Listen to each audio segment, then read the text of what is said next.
Welcome. Join me on this journey, won't you? You're listening to In the Mix.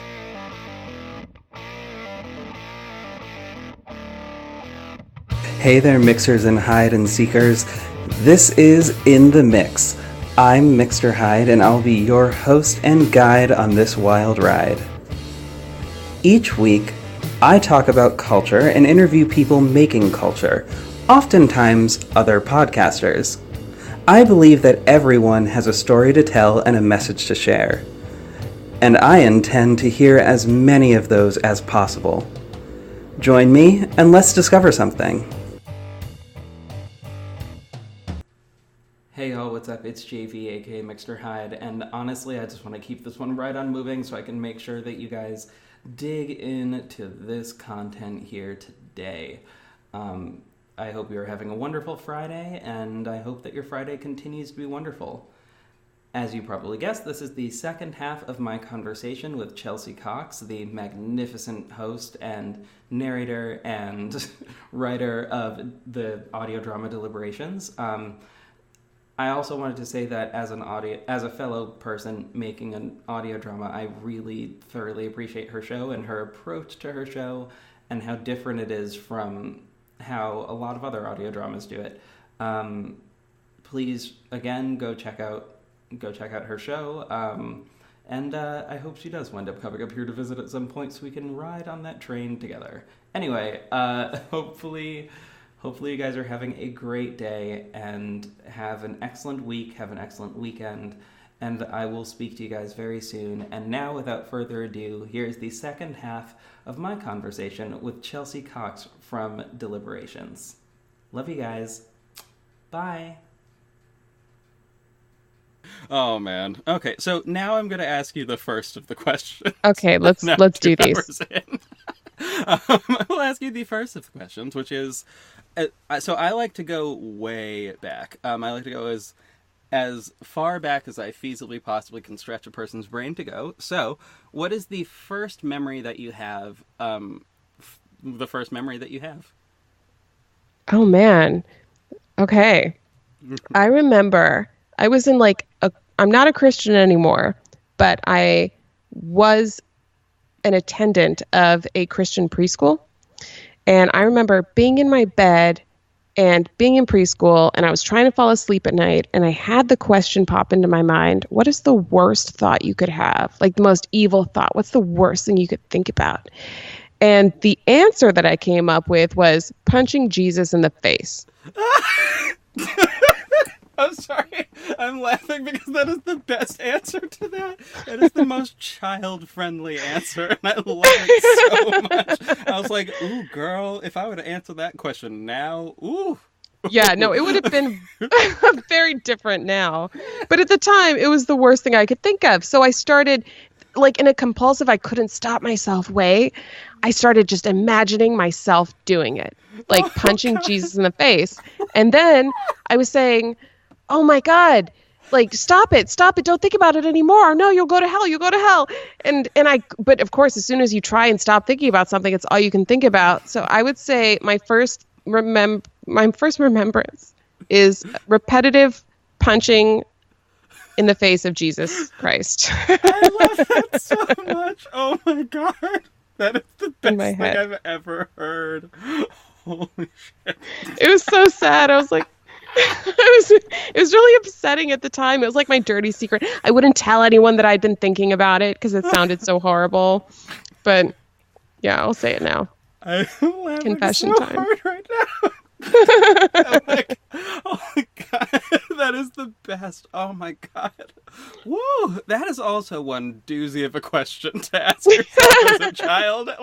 Just baseline. I find that one of the things that tends to connect a lot of the people that I talk to on here is that they had very active brains during as children, and very what is the word? There's the word the precocious, that's the word. Like, so very precocious thoughts. As a child, I was one of those children too. So like I like there I'm dyslexic, and there's a distinct moment at which I realized, oh fuck, I have dyslexia. I mean, I didn't say that in my brain, but I think I said something like, oh, this is a thing. Gonna be a problem. Yeah. Like, wow. Like jaded things for like an 11-year-old to say, but like, yeah, like that's gonna be a real big issue. Let me just not tell people, which is literally how I handled that. I'm like, oh cool, I caught this first. I'm not telling a single goddamn person. We're good. Yeah. And I completed, and I got a college degree without telling anybody, and then I got diagnosed with it the year after. Oh, wow. You carried that secret a long time, man. Oh, yeah. It was because I know how they treat, like, I know what happens in schools when they, like, one, I do a lot of work in schools, and either the teachers catch it, well, typically, and not to bring race into this again, but if you are a white student, they will catch it very quickly. Because in their brains, and this is white teachers specifically, the white teachers will catch this because they're like, why is this child struggling? I can see this child is struggling because their grades just slipped, but they're this child, their grades shouldn't be slipping. Whereas when my grades started to slip, what happened was, just another one of them. It's fine. Didn't question me at all. So they slipped for exactly a month, and then I picked them right back up by finding all of the little tips and tricks that I would eventually use to literally get a degree. Because the other option was that they move me out of that classroom to one where there is stigma attached to being in that classroom. Yeah, so I'm like, see, I ain't gonna play this game, not today. What will happen is I will just sort of use my life as a message, as I tend to do, which is, hey, so y'all didn't catch this thing, and that is your literal one, like that's one of the parts of your job. I know this, having trained to do your job. It is one of the things you're supposed to catch, and you didn't do that for all of this time. Why? Because probably racism, and also a bunch of other things, but mainly racism. And watch that in the future. By the way, I love the quote, why? Because probably racism. Yeah. Like that, I feel like should be a bumper sticker. Why? Because probably racism. It honestly... It applies to so much. So many of the things. Right? Like, it genuinely does. Oh my god. Yeah, and that's... So that's like was my first sort of, well, not my first precocious thought, but it was one of my like big precocious thoughts.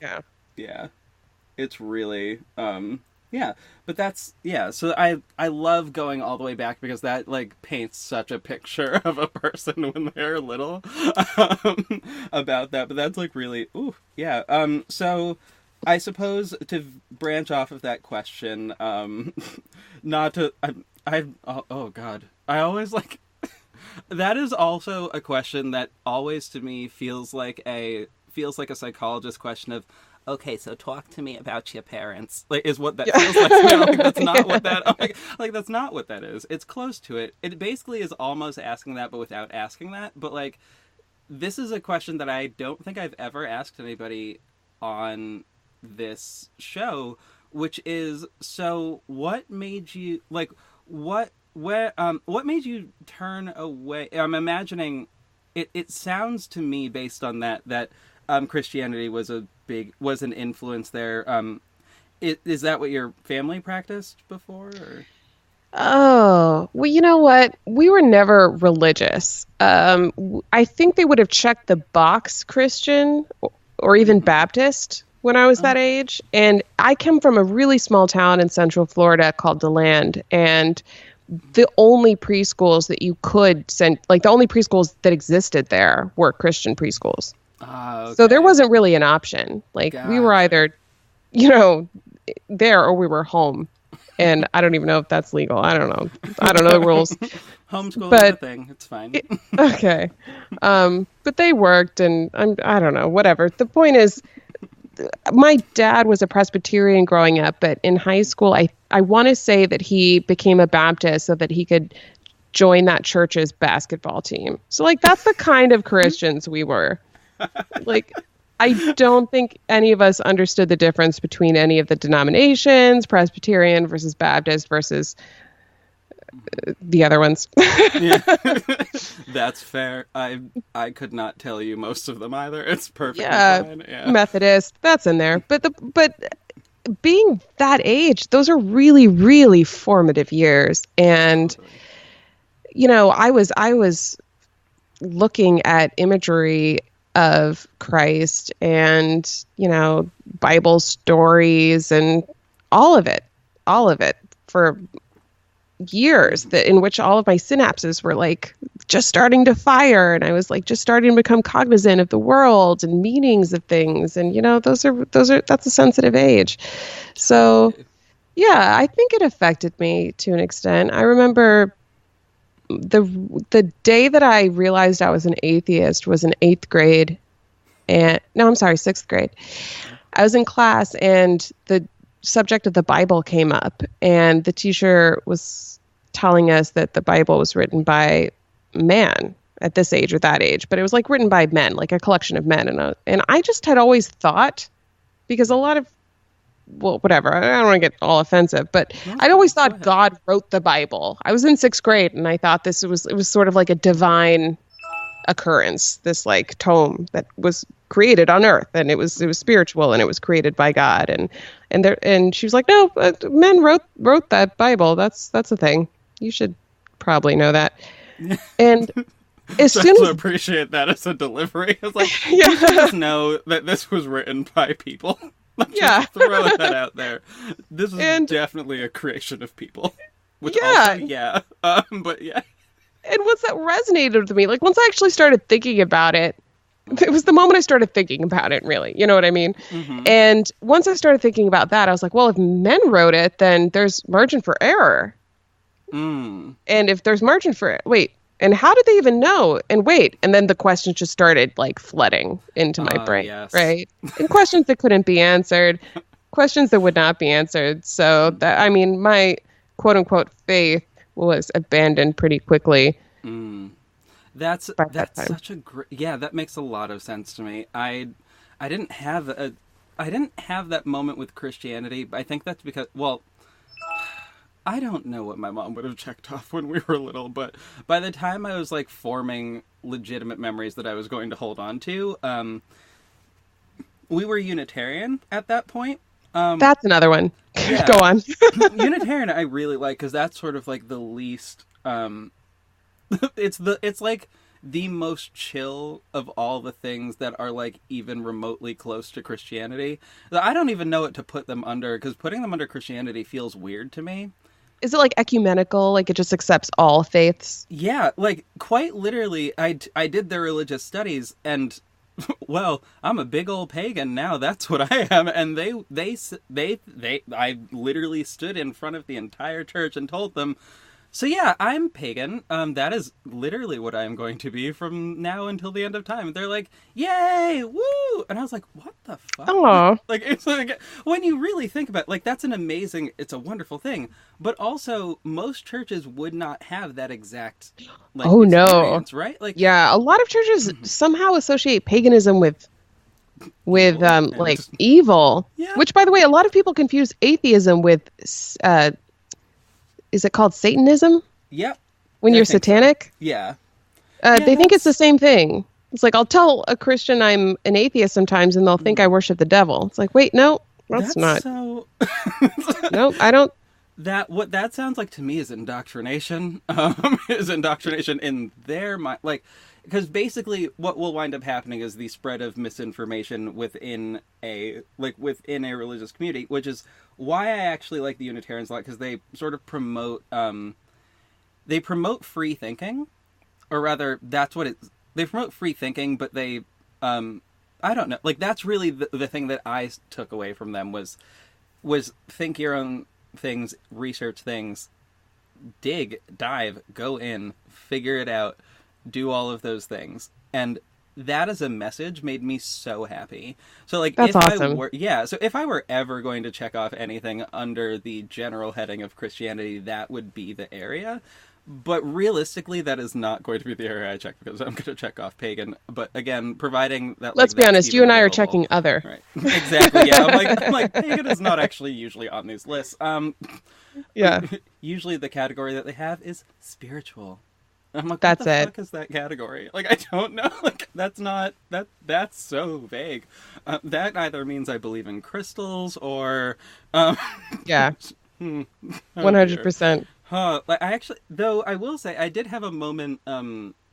Like, I had this moment last week actually. During the start of my, like, I need to deal with this emotionally draining situation.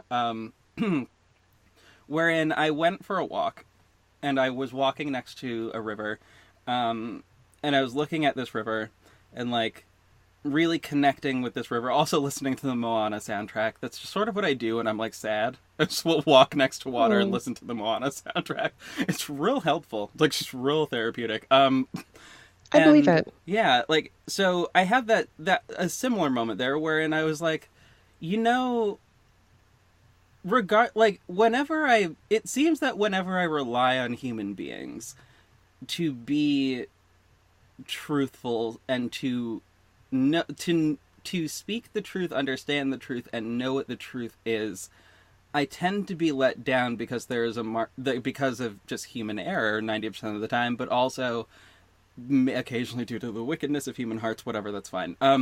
But like, but relying on nature to tell me what the truth is tends to not result in me being led astray as much.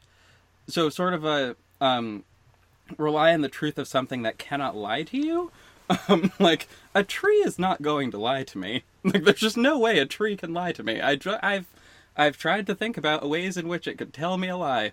There is no way it can. It doesn't even have a face. So, That's true. There's no falseness in nature. Exactly. And it's just, I take so much comfort in that, knowing that, like, I take a lot of comfort in that, especially given, like, my last week. I take a lot of comfort in things that tell me the truth, such as nature. So whenever I deal with, like, a super stressful situation, I go back to that. And around the time that I was doing religious education, that was when I first had that thought.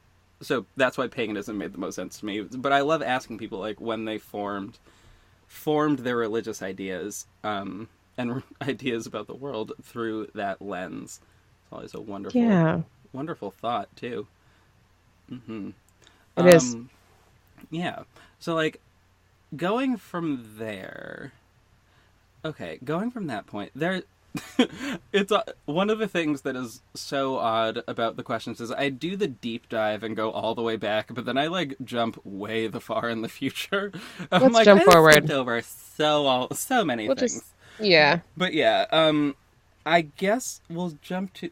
Hold on. Actually, here is the question that we will go to. It's sort of a middle question. And it actually has a lot to do with the soundtrack I was just speaking of. So... Oh, I haven't seen that movie. Oh, okay. Okay. This will not be a spoiler question. Don't worry. Okay. I promise. Okay. It is a wonderful movie, and you have to see it, though. Okay. Anyway. Yeah. So, okay. Imagine, if you will, that you have to defeat a giant lava monster of evil. And you do have the power to do so, and how you would be able to do that is remembering your most positive memory of pure joy. Oh my God. What is that memory? Yeah, that's one hell of a question. That's such a big question. Like, of pure joy? Mm-hmm. Oh God. You know, I don't think I can answer it because, and here's why. I feel like I'm terrified in this moment. You asked me that question and I'm terrified because I just flipped through a lot of really beautiful memories that occurred in my life.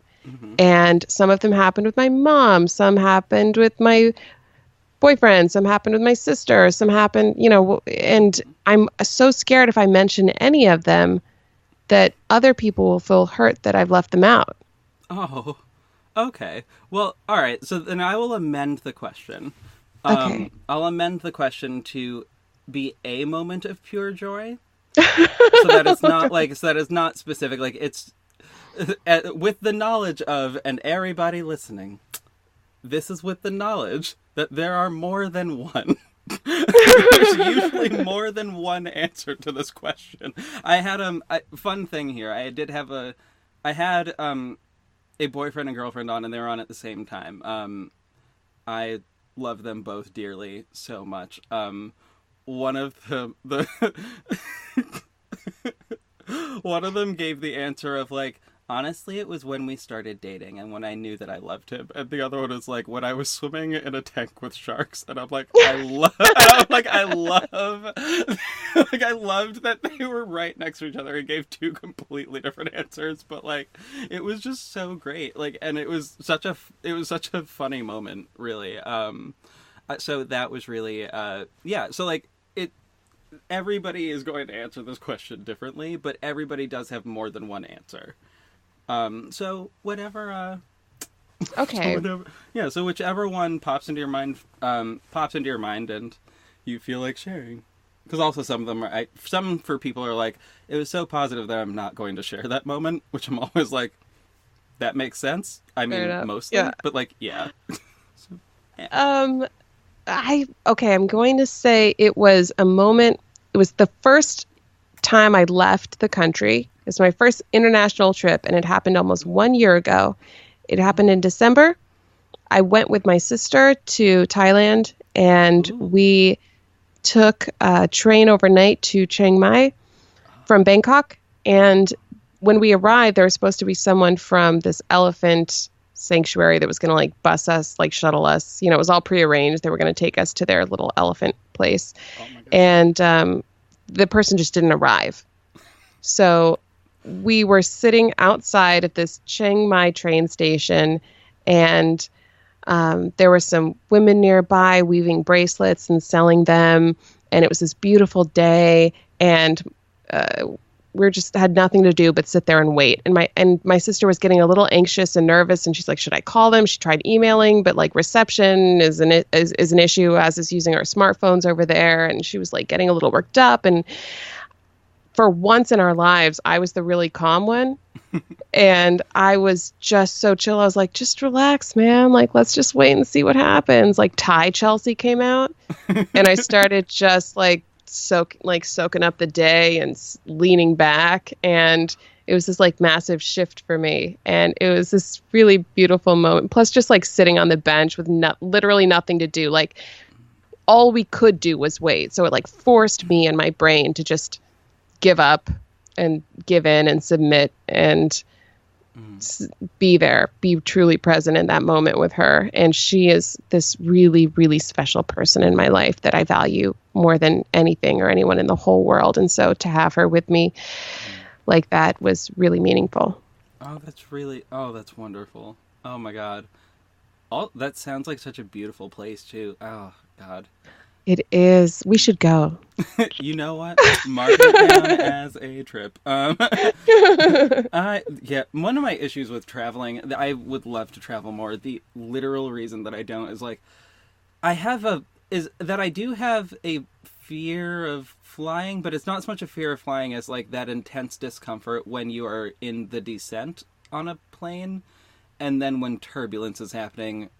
But that's like because turbulence will usually involve shaking and then mini drops here and there, and I'm like, I can't do mini drops. That just will not work. I can't do big drops either. Like no drops. Because it terrifies you, not because of like a nausea factor, right? Yeah. Well, it's a mix of both. Like the nausea is partially from the anxiety that I have when it starts. So like yeah. So I mean, if I was asleep for the entire trip, I could do that. But, like, for the longer the trip, the less likely I'm going to be to sleep through the whole thing. which is really not great. So, I mean, I don't know. I'll eventually get to the point where I'm, like, able to figure it out and travel places, but I have not reached that point yet, so I haven't really traveled a whole lot. Well, I mean, I have. I was just a tiny child at the we'll time. get you and, there. Like, yeah. There are exercises, there are drugs, there are lots of things we can do that'll get you to Thailand. Mm-hmm. There's kidnapping. The list goes on and on. There's kidnapping, at which point I'll just have to live with it anyway. Yeah, you just need to lean into it at that point. Yeah, like, realistically, that's just what's gonna have to happen. Like, I've been on, the last big trip that I took, oh dear. The last, like, big trip that I took that involved flying for more than just an hour and a half or something like that, was going to... I can't remember which of these two trips was more recent, but because they were both that long ago. One of them was when I was a child. I remember all this being before September 11th, so I was, like, under the age of 10. And like, just I went to Hawaii and also Mexico. Both are very, very long trips from Massachusetts.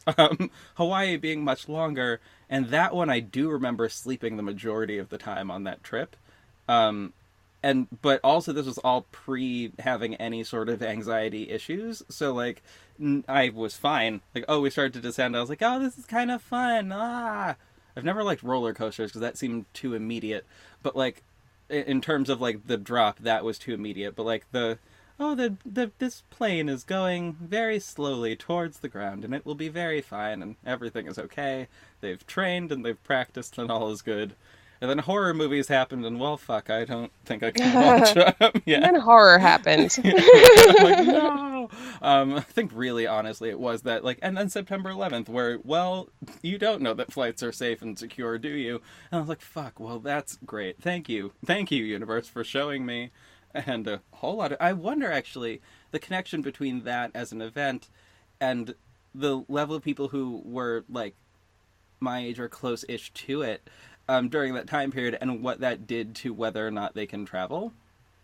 And the methods at which I can travel. I also just really like trains. That's a weird thing, but I do really enjoy love trains. I love riding on trains. They're so much fun. I love them so much. They are. There's something soothing, something about that motion, and then there are always outlets and Wi-Fi, and there's a dining car. You get up and use the bathroom at your leisure. Like, it's amazing. What could be better? And the view, and there's something that feels kind of like, I don't mean antiquated in a negative way, but something that's like old timey, like a throwback about riding on the train. It just feels fun and good and satisfying. Yes. The next time, okay, so the next time you find yourself in this general area of the world, one of the things that the Berkshires still has that I love so much is we have a scenic railway between a few of the towns, and I like it a lot because one of the things I love about it is that they use the old trains that they used way back in the day that they, like, restored,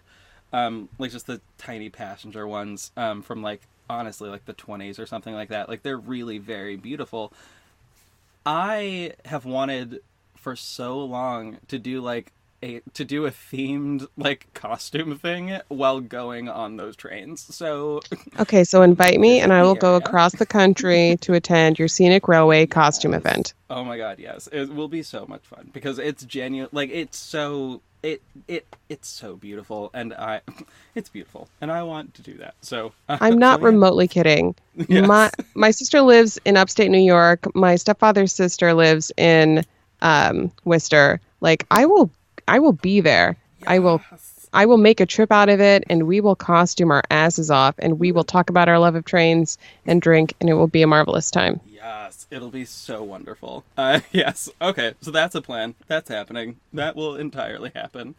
Okay, good. Before we move on, I just want to say I mentioned, like, wonderful memories, and I didn't mention my father, and he's in some of my wonderful memories, so I just wanted to give him a shout out. Oh, totally. Too. Yay! Shout out to Dad! Woo! Yay! Always good to shout them out. Absolutely. I like to give a lot of shout outs to my stepdad. Like, as my stepdad is the one who's like building my literal next apartment. Like, not as we speak. So nice. It's like Stepdads 9:00 are a right now, so wonderful it's not- thing. I love my Absolutely. stepdad too. Yeah, like I mean, I didn't know my biological father for a long time. I only connected with him upon me graduating college. Just because, like, I knew who he was before that, but I just was like, I don't know, like, I wasn't using Facebook as much at that time, or rather, actually, the problem was I was a college student, and well, I was like, you know what? Let me not contact my biological father because I might seem like a disappointment right now. So let me get my shit together a little bit and then contact him. So like the day that I graduated, I was like, "Hey, so I graduated, and by the way, I am probably your child." And by which I mean, Oh my I'm probably, I God. mean, yeah, I'm definitely your kid. And he's like, "Oh, totally knew you were my kid. Yep. Um, sorry that I didn't tell you the last time I saw you because I had seen him in person when I was like 5. He didn't tell me when I was 5 that he was my dad, but I remembered him from then. And the reason I remembered him, and this is always a little strange, is I remembered him because he only has one arm. Oh, Yeah. okay. A work accident when he was, well, when he was a younger person. He got into a work accident and just had to have his arm amputated, and so he has one arm, which I found fascinating as a 5-year-old So you were searching child. for the one-armed man. Basically, yeah, basically, and he's a good dude. I have a lot of, I liked that because that meant that I had even more family, and family is a really cool thing for me. So having also that was at that point. I have one. Well, I guess technically all of my brothers are half brothers at that point, but but I had one half brother who like he's very young. He's actually technically I'm babysitting him this weekend. He's like he's 10, and so he's like really. He's very young, that child. And but like it meant that I have older brothers now, which is a thing that I like didn't realize I had, which is such a weird birth order is a weird thing. Actually, yeah. So there we go. Another question: where are you in the birth order? I'm one of 2, and I'm the second. So I'm the baby. Okay. Oh, adorable. Thanks. Adorable. I liked it there. Seems like a good spot. Yeah, it was cozy. Yeah. I got lots of love. What's the difference in age? 2 years. Oh, okay. Oh, the same Very for me close. and same for me and my oldest younger Oh, really? sister. Yeah. Mm-hmm. Yeah. 2 years. And so are you guys close? We are. She's the one who's getting the second half of the. It's technically one apartment, and she's getting the second half of that one.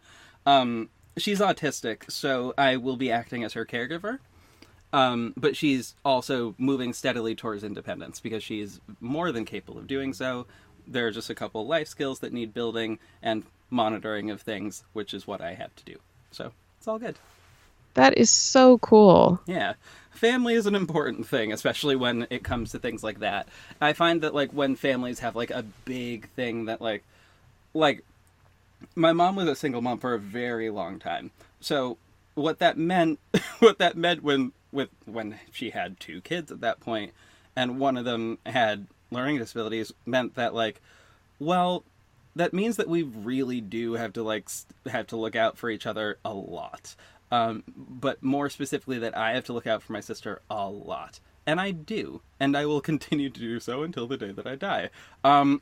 Partially because it's what I have to do, but also because like I would do it anyway because it's an important thing and I've understand in my brain and also my heart how important that is and have understood that since I was a little child. Yeah, so like that's I don't know. I guess that's one of the reasons that I have such a stronger connection to family than a lot of people. I think that's beautiful. Mm-hmm. It's a wonderful thing. Wonderful thing. Wonderful, lovely things. Yes, indeed. It's wonderful. Yes. So there are 3 questions that I don't know why I keep saying there are 3 questions that I ask everybody, but there's like there are the 3 questions that I ask in a specific sequence that don't necessarily, they connect with each other kind of, but they also don't, but they kind of do. I don't know. It's a psychology thing. It's fine. Don't worry about it. Okay.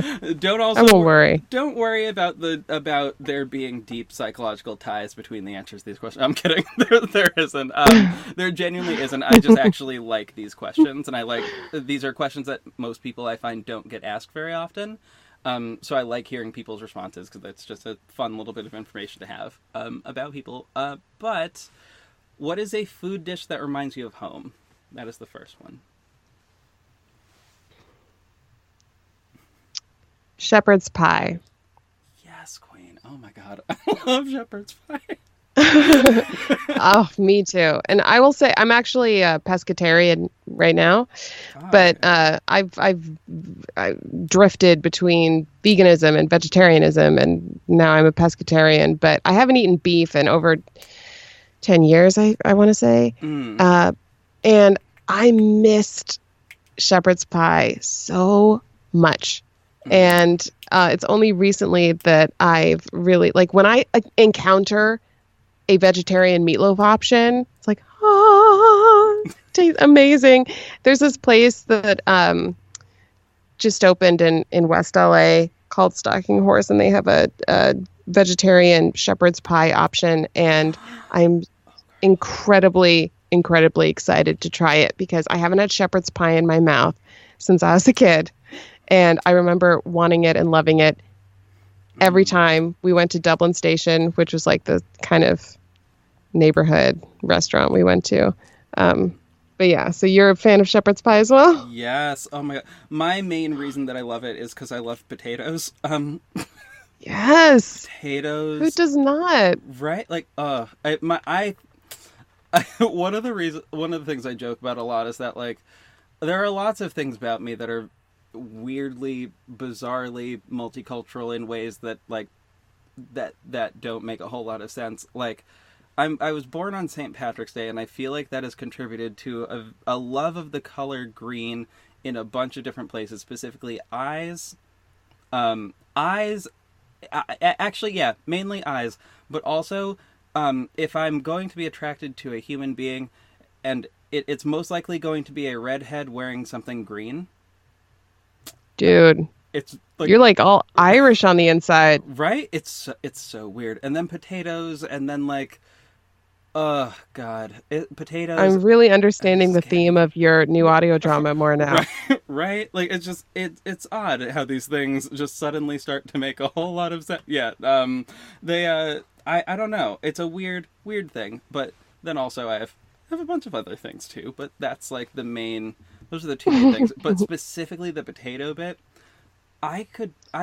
cooking wise, I can make so many different things out of like a bag of potatoes that, like, honestly, It's a miracle food because they're so affordable. They're versatile. They are filling. They're delicious. Yeah. Let's give it up for potatoes. Yes, potatoes. Yes, all them Thank you, potatoes. potatoes. There is an episode titled there's an episode in this thing that is titled "I Could Fuck Up a Potato." That is a thing. That is a I title. love that title. Yeah. And I can't wait to listen to that episode. It was real fun. It was with Kenyon from Wine and Crime, so that was just a fun one. Anyway, but that's On your costume voyage on the railway, will you serve potatoes? I will. Okay. I will serve. Let's see. Let me think of, like, my favorite thing to make that involves potatoes that I can also make vegetarian as well, because, like, the dish itself has meat in it, but I can substitute. It's fine. I can substitute it. We fine. We good. We Gucci. That's the word. Anyway. God. Is Colombian empanadas. That's my go-to. Yeah. They're different from pretty much any other empanada from Latin-speaking countries. In that they are made with they're made with cornmeal, on the outside, as opposed to like just regular dough that one would use to make like pies and things like that. They are deep fried. They involve potatoes, and they're spiced to perfection, and not super spicy. They're mostly in Colombia. They're mostly holiday food. So like right about now is when I would start thinking about like, okay, Christmas is coming up, and I'm going to serve all of these on Christmas, and just all of those like, and I love them so much. That sounds really good. Oh yeah, you can also prepare a lot of them ahead of time, leave them in the fridge for a bit, and then just pop one in a deep fryer, and then pull it out and just eat it. And they're really easy to eat. Let's be honest, is there anything that does not taste good deep fried? Oh god, I hate admitting that, but it doesn't exist. Yeah, there's nothing there isn't. There really genuinely isn't. Though I mean I could probably think of something, but it would be real gross and something that I barely consider food to begin with. So, like, it's really not... But even that would wind up being delicious. That's the shitty part. Like, I remember hearing about deep-fried Oreos and deep-fried Twinkies and thinking to myself, oh, God, that's like, it's just fat on fat on. I bet that tastes disgusting. I'm so above that. And then I was at a fair, and then I ate one, and it was the best thing I ever tasted. Damn right. Oh, my God. But deep-fried ice cream, though... dude. The thing that does not make any scientific How do they do it? Have you heard me. of deep fried Coke? How do they do that? What is that? I have seen them do that, and that still doesn't make sense to me. Like I don't understand. I mean, I'm so curious that I guess I need to find it. Yeah, there are a bunch of videos on YouTube of watching people do it, and I don't understand it. I just don't. Like, I've watched them do it, and I still can't explain how it is. Is it solid? Happening. Is it liquid? It is it's a solid shell with a liquid center most of the time. But also I'm or at least that's what I've seen. Do you eat it in a bowl? You would eat no, you would lift it up and eat it, like take a bite, but also be knowledgeable of the fact that there's a liquid inside, so you would catch the liquid. Interesting. Yeah, it's a whole thing. It's a whole process. It's a thing. Yeah, things that are fair food. Really, very specifically, just fair food. And I love it so much. Oh my god, fairs are so good. Fairs are wonderful. God. And see, that's something that won't show up on HelloFresh. No, that's true. Sadly. I do like HelloFresh, and I do like, dude, one of the best things about becoming a podcaster are these sponsors. Yeah. Like, HelloFresh is amazing, but also I just, this past week, I got a delivery from Daily Harvest. Ooh. Which it's a free delivery because they want me to understand their product so I can talk about it. And oh my God. Nice. It's amazing. It's so nutritious, and it's so easy, and it's like... dude, I'm sleeping on a Casper mattress and I'm eating free food. Like, this life is insane. I've been planning on my Casper mattress for when I move into that apartment. Like, I've been like, look, I need, like, basically at that point I need to set up sponsors. Like, I need to set up sponsors for this to be able to happen. Basically, sponsors like make your life, like they're providing me with the makings of shelter and also food. Like, right? Sponsors are keeping me alive right now. I've been thinking about those meal kits. I've really been thinking about them a lot lately because I love cooking. It is literally the going to the grocery store, but also it's not even just that. It is the storing of the food in my refrigerator because I share that refrigerator with my family. Like, I just don't, and my family has there are 7 people that live in my house. Like, it's not, like, that's a lot of people. And yeah, most of us don't, like, okay, rather, I know how to cook. My sister can cook some things, but just in general is not that interested in learning how to cook, and that's fine. My other sister she just turned 14, so like we only just started letting her actually use the stove recently. Like, it's really, like, it's one of those, like, sure you can, but like, yeah. Like, she's really hella responsible, so like we're not that concerned, but like, like, still, it's one of those, like, you're gonna bake this thing, but you're gonna wait until everybody is home before you are allowed to turn on the oven. Like, it's sort of just how that has to go. Right. Yeah, Yeah, and, fair like, my enough. little brother's 10, so no, not a chance in hell. But that's, he also just, I don't know that he's gonna be the one of us who figures out how to.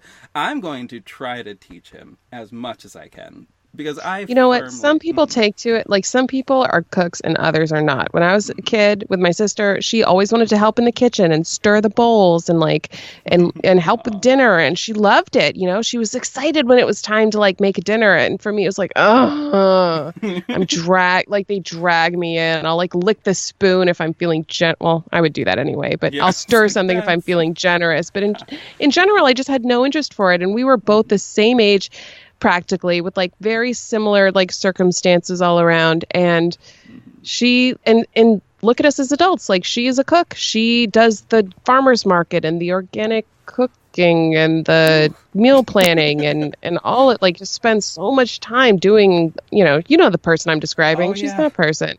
Oh yeah. And I'm like, oh, thank God for Daily Harvest. Thank God for a tub in my freezer that I could just put into a blender and it feeds me. Like, Mm, thank God. You know what I mean? Like, yeah, that makes a I lot of sense to me. Oh my I god. I can't do all of the hours of the cooking and the slow cooking and the yeah, Oh god, I don't slow know. cooking is never a thing. Like, first of all, we've already established I like deep fried things. So I'm not like, so we're not. I'm not doing the slow cooker. Also, again, I mentioned before, my physique is not one that will allow me to play a superhero, and that is partially the reason. Um, Whatever, it's Please. fine. Um, I care very little about that, but I like I'm like a good mid range between those two. Like, I will cook something that I know that I like. I'll find the recipe, I'll figure it out, and I will cook that thing. And it may take me a bit of time, but in general, anything I cook takes roughly about 2 hours from start to finish for me to do. Um, and at the end of that time, I'm sort of hoping that I'm still hungry. Um, Two and like, I Oh God. but it's Two also like, hours? it's mostly like things that just have a cook time that is a little bit longer than, or rather, like, for example, the the empanadas have to be started earlier because there's like certain ingredients that have to sit for a bit before you can do them. Or something like fried rice, which is a relatively easy thing to do, but you have to cook the rice first and then let it cool down before you then proceed with the rest of the cooking. Mm-hmm. And so that like doesn't take that long, but it takes just long enough that you have to like, that it would add up to like 2 hours basically. But I'm willing to wait for that because I love making fried rice. Ooh, because it's also so easy. Like, it's one of the easiest things to do. It literally is just, hey, make these things separately, chop, like, or rather, correction, make rice, leave the rice over here, put these into this pan in this sequence with about a minute between each of them. Like, it really, but it's only like three other ingredients, so like it's really not that complicated. It's just a do that, stir it to make sure everything looks roughly about the same color, and then you're pretty much good. Like, it's just sort of that. I like things that are in general kind of easy, but then when you finish them look like they were much more complicated. That's my favorite. Well, you fooled me. I've never made fried rice, but it did seem harder than what you're describing right now. Oh, girl. I assumed. Oh, yeah. Oh, girl. It's very easy. I promise. It's not like. It always sounds complicated, but really the main complication is making sure that you actually use the right size pan. Like, to be honest with, like, that's the. And that is a thing that I have fucked up before, is I've used the pan that was actually way too small for the amount that I was trying to make, and then I was like, no, and panicked during the middle of making it, which really I also didn't need to panic. I was being a little extra in that moment. Like, it wasn't, like, it was not that big a deal, but whatever. Yeah, but it's a fun time. I don't know. That's one of those things that I feel like that fried rice is one of the things that I think would be easy to that would pop up in a meal kit, I think, because it's a relatively easy one, and those are the easiest kinds of things you can package, I would imagine. Then I would imagine you are correct. Yeah, like I would Yeah. I would make one if it arrived at my doorstep with Totally. easy to follow instructions and all the ingredients. I'm I sure. would. You know what? I I'm can sure follow it's gonna happen. directions. Yeah. And that is a step above a lot of people. It's like I remember being a kid and being in oh god, I was in a where was I? I was in the well, my mom's first job out of college, because she had me while she was in college. Actually, fun fact, I work at that college now. That's the Oh, college I work at. And I'm that's so the only cool. yeah, I'm the only child to ever have been born to a student that lived on that campus at the time. And was Oh, attending wow. that school. Yeah. And the school's been around for 50 years. So I still hold that title. That's Real really fun, cool. right? It's a I weird love that little fact. It's a actually. fun little fact, but a little weird, but fun. Also, it is just I like telling the story about my mom, because it just sort of tells people how serious my mom is as a human, and how and just how amazing she is. But so I was born on March 17th in 1990, which was a Saturday, and at a certain point I went back and looked into the school calendar to see, like, okay, when was spring break, because you know how spring break works at college, it's normally during that time frame. So I looked at it, and it was the Saturday before, it was the Saturday right before she had to go back. So classes were on Monday. And, well, another fun fact about me, I attended my first class, my first college class at 2 days old. Oh my Yeah, God. and it was a philosophy class, and I slept through the entire thing. So that's a fun That's little thing. amazing. I can't believe that she went to class 2 days after giving birth. Yep. And by the way, thank you for not interrupting that class on her behalf. That was very Right. thoughtful of you. Yeah, 2-day-old JB. apparently I never did. Apparently I never did that for any of her classes. Though that did. Ooh, actually, there's a fun true crime connection to that story. So, this college, and by fun true crime connection, I mean it is still a true crime thing, though thus naturally being sad. But whatever. Right. Anyway, Understood. yeah, also, because I'm like, if the college hears that I just said that, I don't know how they will feel about it. So whatever, it's fine. The college has had one incident in its 50-year history that was a really big deal, and it was 25 years ago, and that was a school shooting that happened to the library.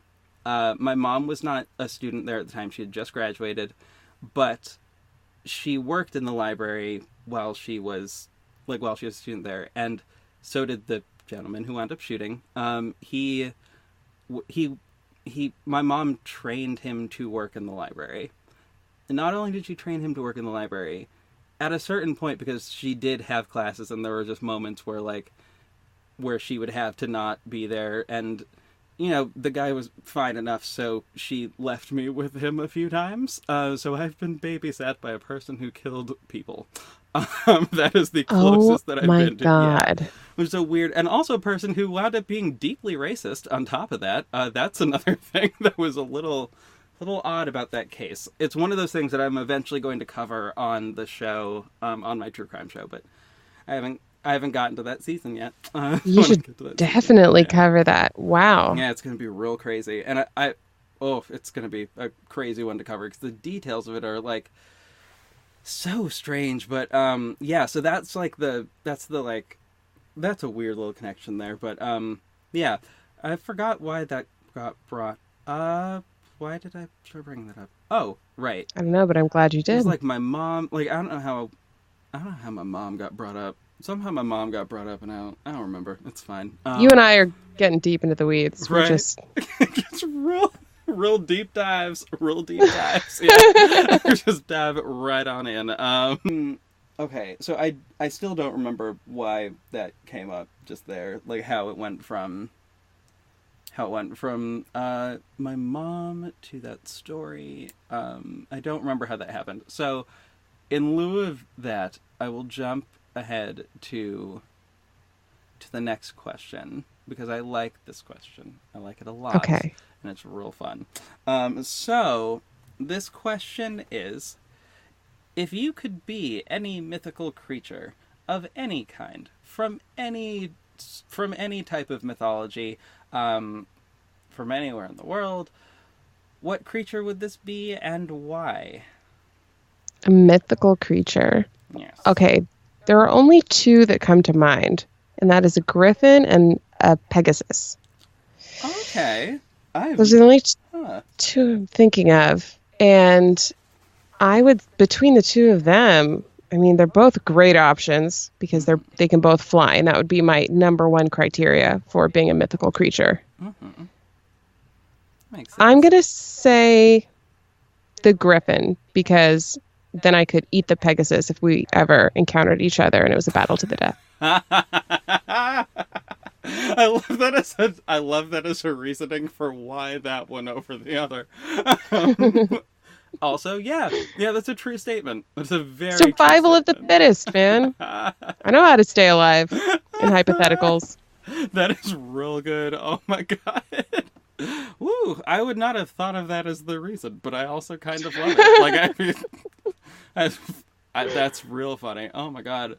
I think a lot about, like, animals in mythology that are, like, really honestly quite fascinating. The griffin's not one that I think about a whole lot, but that one's a really interesting one. And now I want to go and look it up more because I realize, like, I've just sort of accepted them as creatures, but didn't, like, look into their backstory ever. They sound cool. I just thought of a third, which is satyr, but I definitely don't want to be a satyr. Yeah, understandably so. Right? That just is nowhere near as cool. If I could be a flying half lion or a goat with legs, like, why wouldn't I be the griffin? Yeah, that makes sense to me. Like, I mean, the only reason that a satyr pops up in my mind as, like, one that someone might want is if they love partying, which is the thing that I would take away from that person. Is that, like, or the thing that I would learn about that person would be, oh, this person really likes to party, and so they chose a satyr because satyrs basically do nothing but play the panpipes, have a whole bunch of sex, and drink a whole lot of wine. Which I mean, they get super sexy? I didn't know that about satyrs. Yeah. Oh, yeah. Which also is weird because, like, in imagery, they don't look that attractive. They but, like, don't look sexy. Yeah. I guess that's why I assumed Oh, yeah. they didn't get around. Oh, yeah. It's the magic. I think it might be the magic of music or something like that. Like, that just sort of makes them seem more sensuous, or it might just be the booze. I bet it's the magic of wine. Yeah, because it's the magic more of wine. likely. Too. I don't know. Like, I mean, but yeah, I think. Oh god, those ones are they're kind of great. Mythological creatures in general are very crazy, but they're specifically very, very interesting. Also, I wonder. This is the first time this thought has popped into my head, so I'm gonna word it, but it might come out very weird. But I've never thought about this a whole lot, but the imagery of, like, in Christianity of, like, demons and things like that, tend to be like, what they tend to be describing sounds a lot like a tall version of a satyr.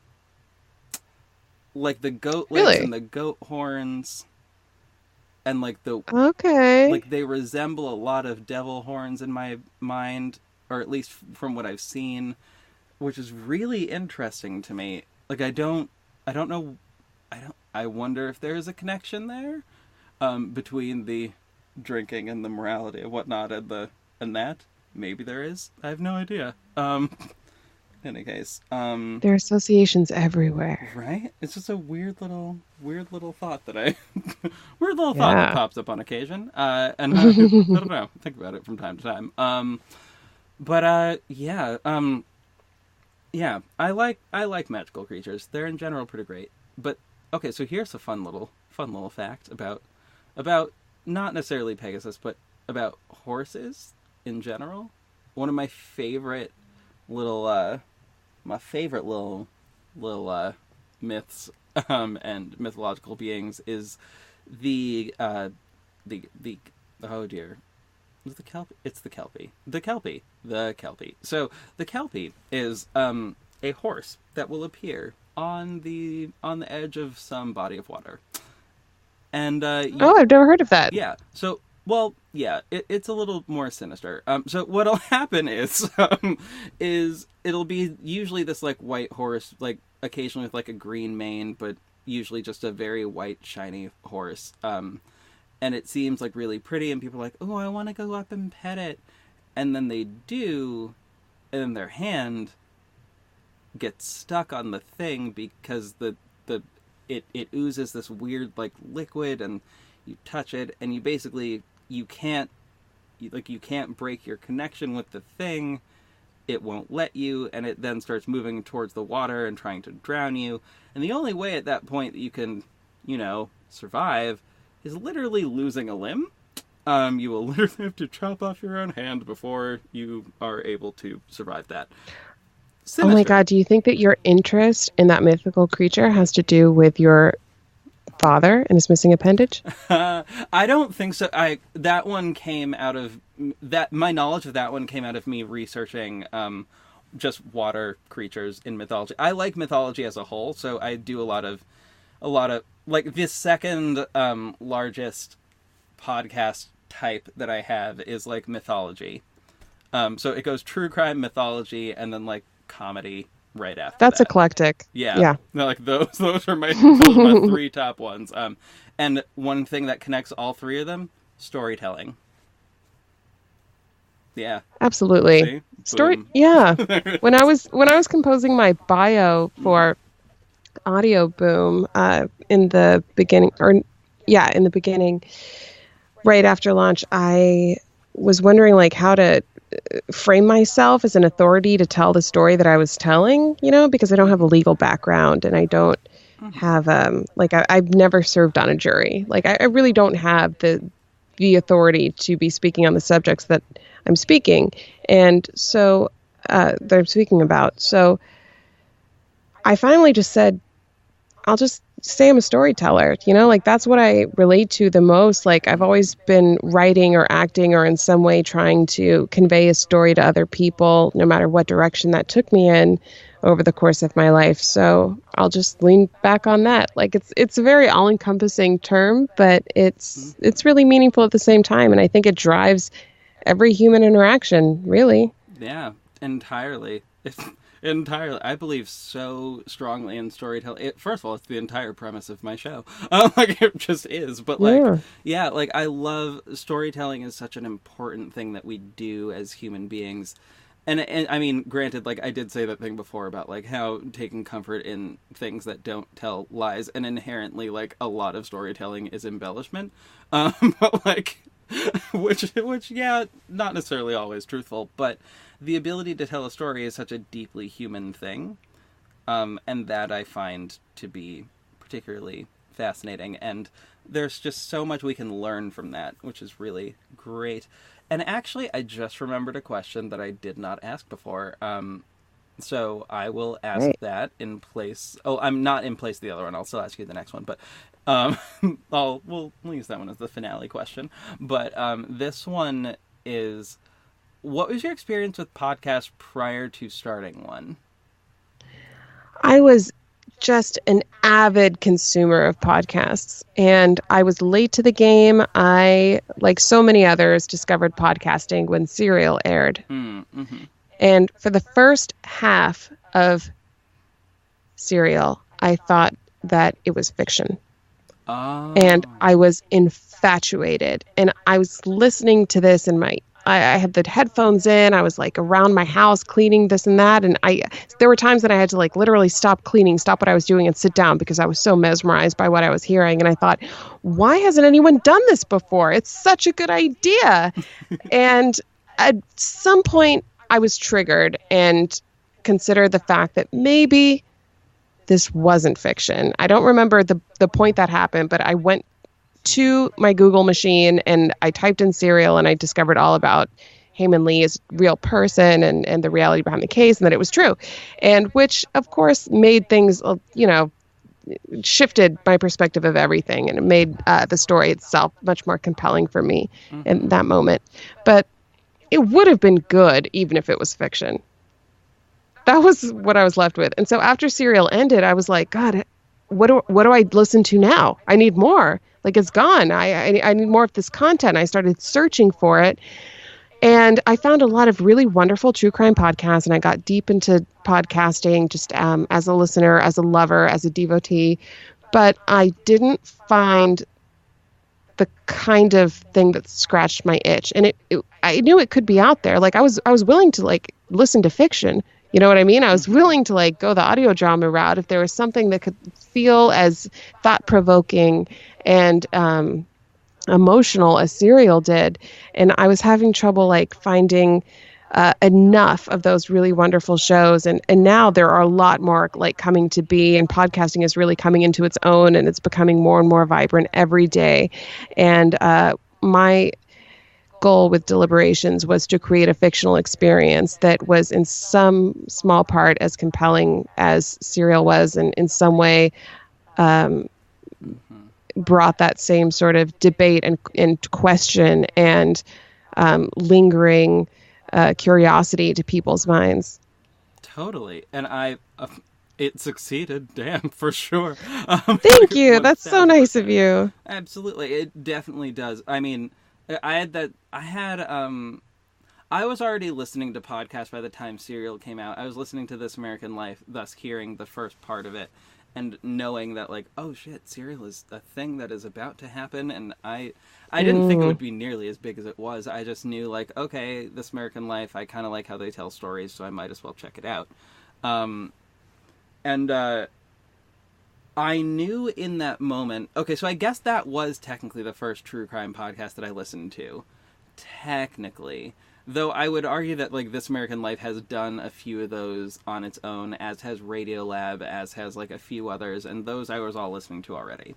Like, honestly, NPR was my way through, was my way into podcasting. So it was like that and the game show Wait, Wait, Don't Tell Me were like the things that I listened to. Yeah. Yeah. Oh god, I love Wait, Wait, Don't Tell Me. That's like... Those are both good. And I'll say NPR is like a great gateway podcast. Right? Network. It so is. Like, and I, like, genuinely, I can honestly say this. One thing I'm looking forward to tomorrow is the fact that, like, Wait, Wait, Don't Tell Me comes out tomorrow. Like, that's what I look forward to on Saturdays. I'm like... That's so sweet. I love that. Right? Like, a lot but of it's my... Yeah. Like... Understandable. Yeah. Like, looking forward... Like, I look forward to on Thursdays Wine and Crime coming out and, like, and, like, Wine and Crime and The Read. The Read is a pop culture show that, like, centers primarily around Black culture that I love so goddamn much. Oh my god. Like, first of all, I've grown up in an all-white area. I need time with Black people, and I don't get it, like, ever. So this is so that's a show that I, like, need because it almost, like, fills the void of, like, okay, I don't have these kinds of people in my life, and this is the kind of person that I really connect with and really wish I had, like, physically in person, but I don't have that kind of person. So this show will fill that for me, which is why I love that show as much as I do. Even when I disagree with them entirely on certain topics. It's fine. But yeah, like, so I look forward to that. That's my Thursday. I look forward to that on Thursdays. On Fridays, it's a bunch of different shows. Like, just all of these different things that air on these different days that I'm like, yep, I'm looking forward to this. Absolutely. And entirely. And it's just always a good time. But yeah, like, a lot of my schedule is set around when certain things are being released and when I'm going to be able to listen to them. Which is a little insane. Which is no, I don't think it's insane. I think it's wonderful. I think that's a beautiful way to shape your life. I mean, like, not to sound pessimistic about it. It's my thought about it has changed a little bit in recent days because it's like, well, sure, like, podcasts by and large tend to not upset me that much. Like, of course I have a couple that, like, for issues realistically of, like, morality and occasionally legality, I just don't like that I'll have to kick a certain show to the curb and can't, like, follow it. But, like, most of the time, I love all of these shows, and I just love them, and they are wonderful, and that's why I have 184 of them and can't seem to get rid of any. Yeah, like there was a weird moment though the other day where I did have to go through and delete like a bunch of things, but most of them were ones that had stopped existing. Like they just stopped updating their show. So I'm like, but like for 6 months. So I'm like, well, okay. If it's been 6 months, I can safely assume that they're probably done with this and moving on to something else. So I'll just delete this. And so I'll just delete this now. I follow them on Twitter, so I'll see if something comes back up. Like, it's not the end of the world. Yeah, like, I mean, yeah, so like that, it takes a lot for me to like delete a show, but like, yeah, deleting a show is an emotional thing. I get it. Ooh, it really is. Like, one of the shows that I like, I haven't listened to this show in a while because the hosts have started to have these little. One of the hosts has a trait that annoys me, so I like tried to not listen to it as much because I will just get annoyed when I hear that thing happen, and it happens every single episode. So I'm like, well, because I'm just gonna not do that. But it's The Dollop. The Dollop is that show. I love history is another thing that I like. So there's a lot of that on there too. But it's a comedy history show, and I like that. That's a fun kind of show for me because history, by and large, is full of ridiculous things. It's full of ridiculous bullshit that we did as human beings. And so true. Yeah. Ooh, yeah. So I like the show, but even though I like it, there are so many things on that show where I'm like, see, but I can't support what just was said. This joke was really very not great. And no one, like, I mean, just a socially irresponsible joke is something that really does get to me after a while. Also, the general comedy is something that shouldn't be judged. It is a bullshit argument, in my opinion. But that's, like, if we can't think critically about comedy, then then I would hesitate to call that thing comedy. By and large, I think that comedy is a thing that does engage the brain and should engage different areas of whatever. It's a whole theory that I have on comedy and being whatever. But I still can't unsubscribe to that show, even though like I haven't listened to an episode of them for like 3 months or so. But they're still there. They still download. I mean, they download. I just sort of delete them immediately following the download. Yeah, you can't pull that trigger yet. Yeah, like I just can't do this. But yeah. So yeah. But yeah, they're like My Favorite Murder was one of those shows that I was like, oh, okay, I'll just keep following this, and I'm like, oh, I've reached a point where these people kind of irritate me, so I'm just gonna jump on the other shows that are like this one. Here's what I give My Favorite Murder credit for, though.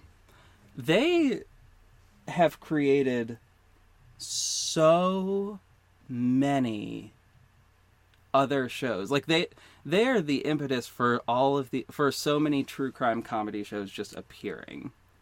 Mm-hmm. And I love them for that, because that's created a whole lot of amazing content out there, which is great.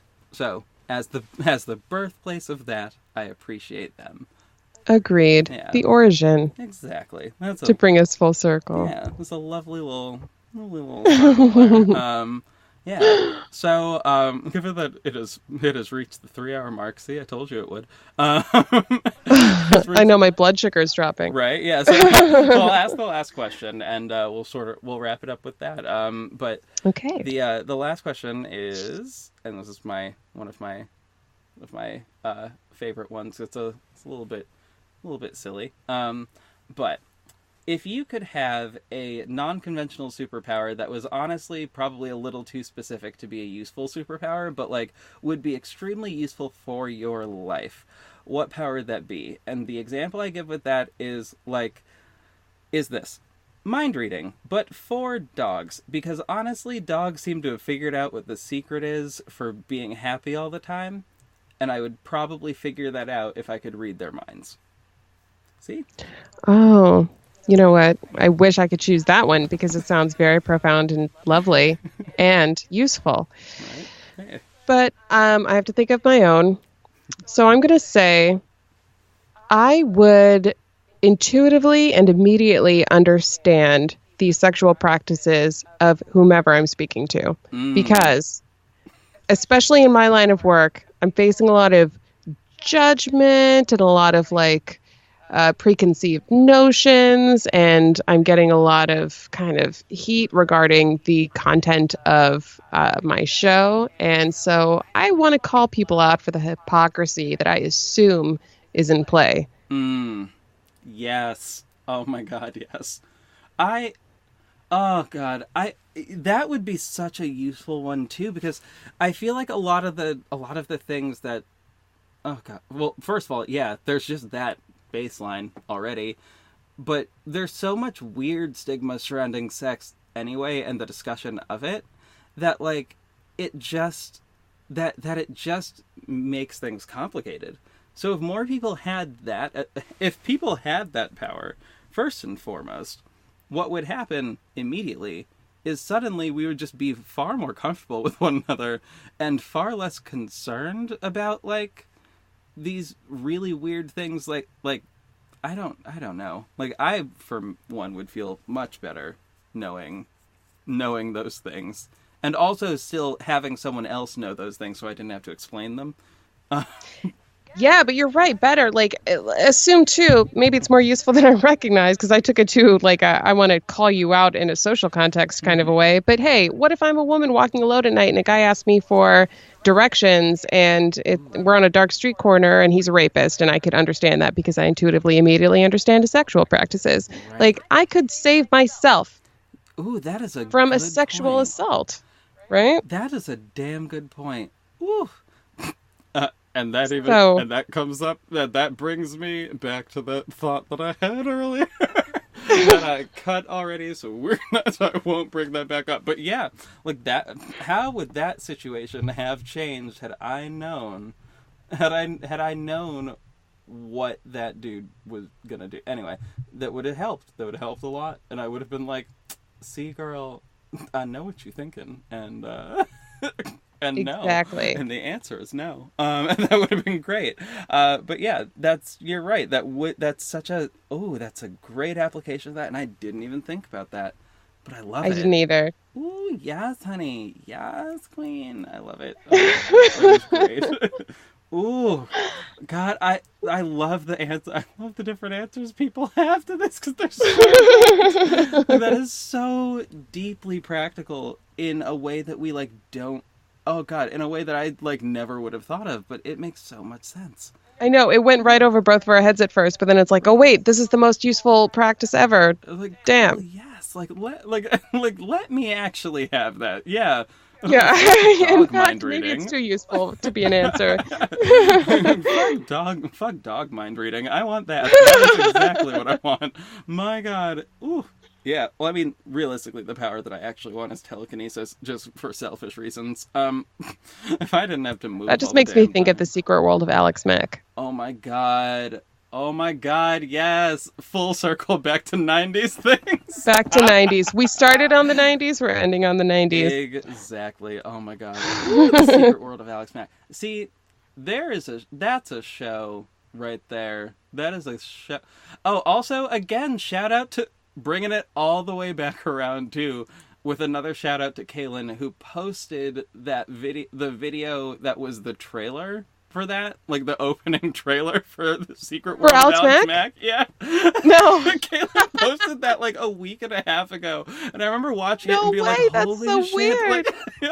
Holy shit, this is exactly first of all, this brought up all of the memories, because I remember watching every episode of that show. But I don't. Oh, me too. Right? But that was a major part of my childhood. I need to track that down on Kaylin's Twitter feed. Yes. Oh my God, yes. It was so good. And oh God. Now I'm going to go see if I can do the thing where you dig into YouTube and find all of 90s childhood things. Because I'm sure it's up there somewhere. Pretty soon, I'm sure Alex Mack will be on Hulu or Netflix or something. And then we'll be able to just binge our little hearts out. Maybe it Yes. is. I know what we're doing after this interview. Right? Exactly. Independently. Like, fuck going to that party. I'm looking for Alex Mack. That is exactly what I will be doing. Oh my god. Okay, so to wrap everything up, so where can my lovely listeners find you other than, of course, the show notes wherein I've included all of the information already? But, well, thank you for doing that.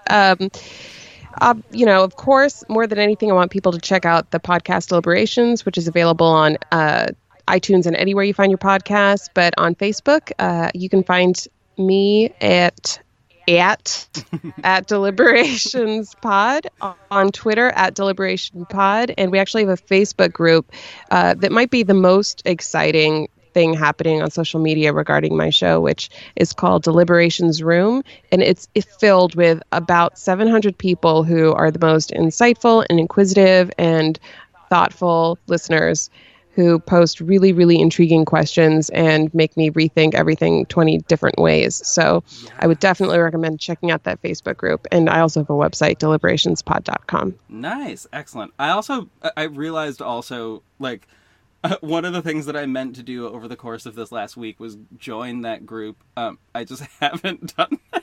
I haven't done that yet. I will do that. I promise. That's okay. That. Thank you for the attention. Oh yeah, I want to do it, and I wanted to do it to do like because I remembered that. Oh, okay. I didn't hear that part of the story. I didn't hear that part of Rebecca's story. I wasn't able to go in at the time and listen to it because I was helping with something. Yeah. So yeah, I want to go in and listen to that. So like I have to actually go to the group and I will go and listen and do all that. Come on in. Yeah. All is welcome. And also, I cannot wait to see what the people have said. I don't know why I just there are people who post like videos of themselves tying the knot. There are people that like raise like criminal justice issues that and really like thoughtful insights into the arguments that the jurors have put forth. And people go deep in this group. It's pretty overwhelming. That's what's up. Ooh, I also can't wait to see the knot tying videos. Fun little. Ooh, okay. Good times. So as soon as I click the stop recording thing, I will tell you a little thing that just popped up because it actually did pop up because of your show, and I thought it was really funny. I'll tell you. I can't do it on air. That will upset the person that it's about, but I will tell you for sure. And everybody, listeners, all of you listeners, go listen to the show for all of the reasons that I have previously stated, and also because, amazing, and you need to. Girl, what you doing if you ain't doing that? Girl, go listen. Go listen now. This is the whole thing. You can do it in a day. I did the whole thing in a day.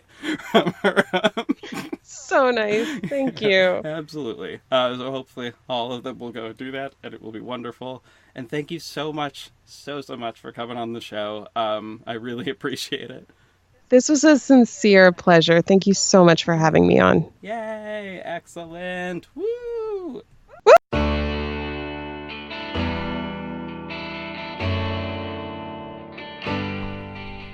Thank you so much for listening, Mixers and Hide and Seekers. I really appreciate and adore every single one of you. I'd love to hear from you. Send me a message on Twitter, Facebook, Instagram, anywhere. You can check the show notes for the links to all the socials. You can email me at mixterhyde, that's MYXTERHYDE @gmail.com. There are 3 ways you can support the show. You can leave a rating and review on Apple Podcasts or wherever you happen to be listening. You can send the episode to a buddy that you think may want to hear us. Or if you would like to financially support the show, you can head over to patreon.com/mixterhyde.